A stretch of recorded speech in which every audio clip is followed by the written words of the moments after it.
சேப்பங்கிழங்க வந்து நல்லா கழுவிட்டு கொஞ்சமாக தண்ணி ஊற்றி கொஞ்சம் வேக வச்சு எடுத்துக்கலாம். ரொம்ப வேக வைக்க வேணாம், லைட்டாக மட்டும் வேக வச்சு எடுத்துக்கலாம்.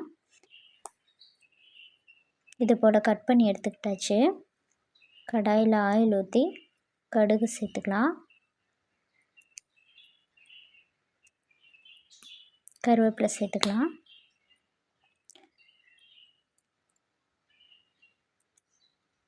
நம்ம வெட்டி வச்சுருந்த கிழங்கு சேர்த்துக்கலாம். நல்லா மிக்ஸ் பண்ணி விட்டுக்கலாம். தேவையான அளவு உப்பு சேர்த்துக்கலாம்.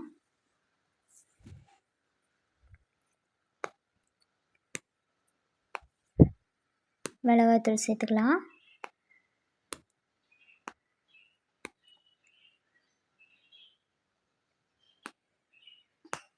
மிளகாய்த்தூள் உப்பும் நல்லா கிழங்குல படுற அளவுக்கு நல்லா மிக்ஸ் பண்ணிக்கலாம்.